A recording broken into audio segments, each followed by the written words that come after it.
tonight a little bit about permaculture and a little bit about how it shifted my paradigm and why I think that it's going to be the next global paradigm shift.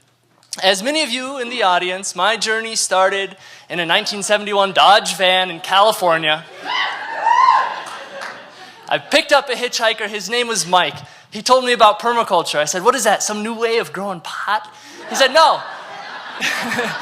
It's totally different. We're going into these vacant plots of land and we're putting in all the elements of a forest because we want more food available to our communities. We're doing things that the city government has been trying to do on our own volition for free simply because we want more food available for our communities.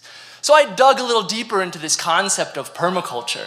And I realized there's this entire design science about how humans can live harmoniously within their ecosystems.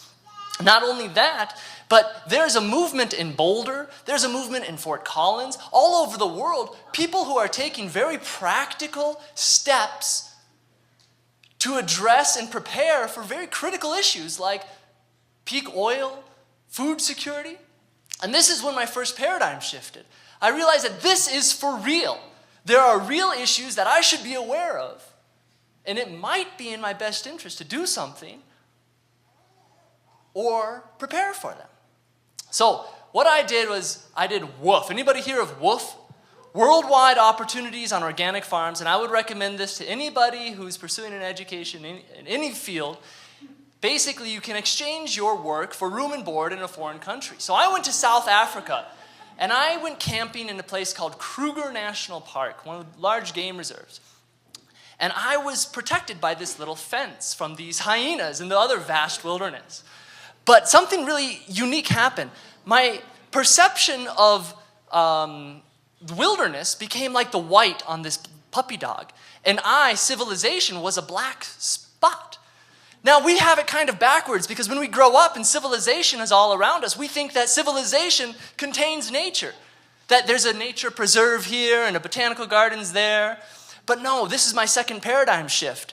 Civilization does not contain nature. Nature surrounds civilization, and this is a fundamental perception of nature that permaculture holds. So these guys are practicing permaculture. They took a city park dump site and started to apply the principles of permaculture, soil building, to grow healthy food. This was an ambitious project, quite a remarkable project by the Department of Public Health to address food security, to address public health. So the beneficiaries of this garden were victims of HIV and AIDS, early childhood development centers, etc.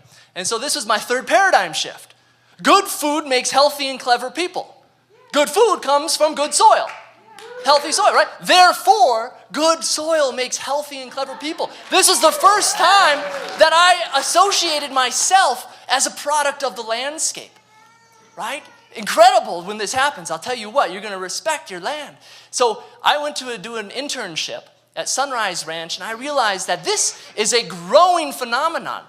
Universities are turning their heads towards the concept of addressing things like nutrition and regional economic resiliency through local and organic agriculture. They're getting involved. This is happening. This is a revolution that's upon us. So I want to tell you a little bit about what permaculture is, at least the structure. There's a 72-hour curriculum developed by Bill Mollison in the 70s, and now there's courses that are offered. This was an international design course that I took in Zimbabwe in 2009. Now this guy, he's going to the store with $200,000 bills, probably 200,000 of them too, to buy a loaf of bread, because the impact at this, in this hyperinflation that happened in Zimbabwe in 2008 had a very interesting effect on the land, in that the large-scale farms couldn't buy it wasn't viable to buy the pesticides and the chemicals and use the machinery. And so the large-scale farms turned into smaller-scale permaculture sites. Okay, now this is something that I think is going to happen all over the world. It's got to, and it's good because it's going to make good soil, and good soil makes what? Clever and healthy people. My name is Patrick Padden. This is how I'm making clever and healthy people through permaculture. Thank you very much.